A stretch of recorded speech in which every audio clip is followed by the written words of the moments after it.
Hello and welcome to EFD, where today we're looking at 10 garbage trends which are infecting the beautiful game. 10. The 3 PM blackout. If you're in the UK, you'll know that football can't be shown on TV between 2:45 and 5:15 PM on a Saturday. That means that none of the 3 PM Premier League kickoffs can be watched live, while Spanish games, which start at 5, have already played 15 minutes before viewers can tune in. Believe it or not, this ridiculous rule comes from the 1960s, when the chairman of Burnley convinced owners of other clubs that if people could watch a 3 PM game at home, they wouldn't want to go to the stadium. He argued that attendance would go down, and so would revenue, so the FA banned television coverage with a law that remains in place for more than 50 years later. The problem is that illegal streaming has now become an industry in itself, with everyone watching matches online for free, and the FA not making a penny. However, attendance in the Premier League remains a healthy 36,000 per game, leading some to proclaim the blackout as a success. Except that the Bundesliga has no blackout, and average attendance there tops 43,000. 9. The tabloids. Is there anybody left who believes the transfer rumours that come out of the tabloids? Except for Joe Tomlinson, obviously. The Metro will publish a story which gets picked up by Don Balón in Spain. Then, the Mirror writes the same story, claiming their information comes via reports in Spain. And that's just the transfer gossip. In 2016, The Sun and the Daily Mail targeted Raheem Sterling, criticising him for posting pictures of his house and car on Instagram. They even publicised the England's international's decision to buy a piano, which he then used to play lullabies to his young daughter, while it turned out Sterling had also bought his mum a house. What a bastard. And as some papers and fans have pointed out, the coverage always seems a little bit harsher on Sterling, Anthony Martial and Memphis Depay than it is on Wayne Rooney, John Stones or Jack Wilshere. I wonder why. 8. China taking players. The Premier League gets plenty of criticism for imposing its financial might on the rest of Europe, but the Manchester clubs are paying peanuts in comparison to the Chinese Super League. And while the BPL has the biggest audience of any competition, the CSL remains little seen outside of China. Carlos Tevez is now the world's best paid player, picking up a cool £600,000 a week at Shanghai Shenhua, but he should have seen out his playing days at Boca Juniors. Alex Teixeira gave up a move to Klopp's Liverpool for a truckload of yen, and Oscar abandoned Chelsea and probably another Premier League winners' medal to become the 10th most expensive player of all time. We don't blame players for wanting financial security, but it's hard not to feel that we're losing great footballers when they still have plenty left to give. 7. Casuals. Casuals are essentially hooligans who are massive pussies. Over the years, it's got much harder to get in a real fight at a match, and the subculture is mostly about wearing shit clothes and pretending to be tough on Twitter.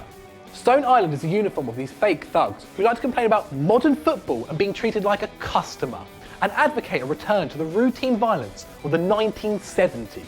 Unsurprisingly, casuals have close links to the far right, with anti-Muslim groups and the racist English Defence League using football firms as recruiting hubs. Films like The Football Factory and Green Street have glorified the casual, but the fact remains that most of these kids are still borrowing money from their parents so they can buy goggle jackets. The sooner this dies out, the better. 6. Corporate ownership. When Roman Abramovich took over Chelsea back in 2003, the Blues were accused of ruining football with their huge spending. But Roman's empire looks tiny in comparison to Red Bull's, which spans 4 continents and 5 teams. The most successful RB franchise is in Salzburg, with 7 titles in 10 years. Whilst at the opposite end of the spectrum, Red Bull Brazil remain the 4th division of the Brazilian Football League. But the energy drink giants have bent German ownership rules with Leipzig and have spent huge sums of money to make their climb. In 2015, in the 2nd German division, they spent more money than the rest of the league put together, whilst in 2016, they spent nearly €50 million more than they had earned. It seems that more and more fan money will be lining the coffers of corporate giants, while fan ownership becomes less and less common. But there may be a small silver lining. Leipzig donated accommodation to hundreds of refugees during the 2015 crisis. 5. 48-team World Cup. A classic bright idea from FIFA, the 48-team World Cup, is the pet project of President Gianni Infantino and will start up in 2026. A massive increase from the current 32-team format, the aim was to allow smaller nations to make the finals, giving them more money to spend on improving football domestically. That all sounds great, but the new look World Cup is a nightmare. There'll be 3 team groups in the first round, and 48 games will be played just to eliminate 12 nations before the knockout stages. It would also mean that countries will go into their final game knowing what they need to go through, and so could increase the likelihood of matches like the so-called disgrace of Gijón, when Austria and West Germany played out a boring draw at the 1982 World Cup, knowing it would send them both through. The number of games will rise from 64 to 80, increasing fatigue and the chance of injury. And qualifying will be a joke, with as many as 7 out of the 10 South American nations reaching the tournament. Plus, it'll make FIFA richer, and we certainly had enough of that. 4. Domestic cups. Let's be honest, the cups are shit. If you play your first team, someone's bound to get injured, or the players will be tired when the league fixtures roll around. If you play your youngsters, the media goes crazy, saying the cup is being devalued. And that's just the main cup competitions. England also has the League Cup, which ranks below the FA Cup, and matters so little that the final takes place in February. And when a team wins one of these tournaments, their fans can't even celebrate without having the piss taken out of them. In 1999, Sir Alex Ferguson sent British football crazy when he decided to withdraw Man United from the FA Cup so they could compete in the Club World Championship. The tournament hasn't been the same since.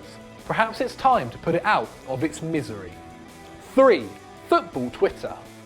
The worst thing about football used to be watching your team lose, but that was before football Twitter. Amidst the thousands of accounts discussing the differences between different roles and people claiming to be agents with transfer gossip, Twitter is a cesspit of pretentiousness and bullshit.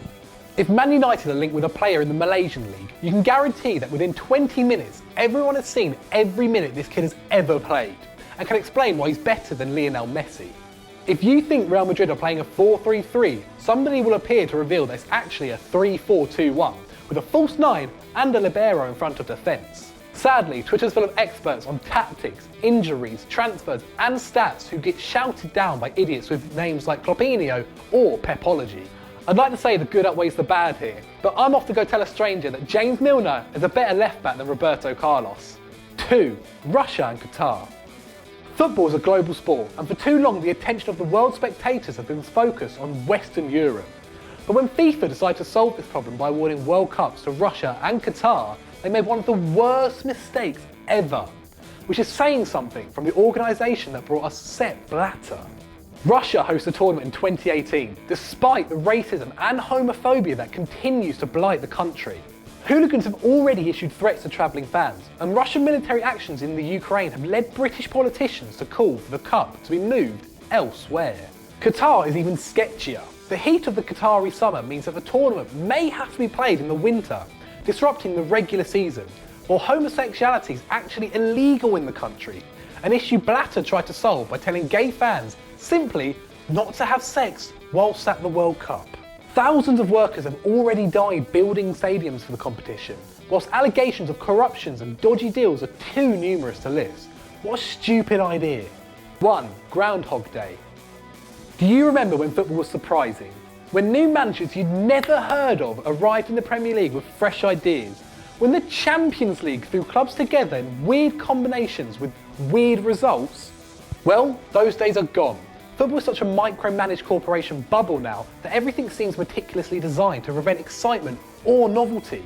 A mid-table Premier League club sacks their manager, they'll hire Pardew or Allardyce or even Pulis, turn on Match of the Day, and commentators won't be explaining how the counter-press works or the advantage of win-backs.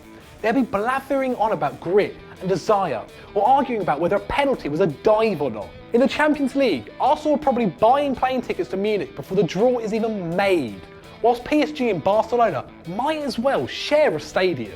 Back in the 90s, Red Star Belgrade, Marseille, Ajax and Dortmund all lifted the European Cup, while now Barca and Real Madrid have won 5 of the last 8.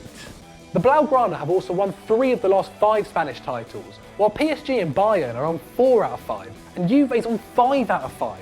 It all adds up to a predictable, repetitive slog, and as the rich clubs get richer, it seems like it's only going to get worse. So those were our 10 things that are ruining football, and if you've got any suggestions, stick them down in the comments below. And if you've enjoyed this, why not check out Stat Wars with Chris and Pat? I've started a brand new season. And also, come hit me up on Twitter, @ZachGellum. And as always guys, don't forget to like and subscribe.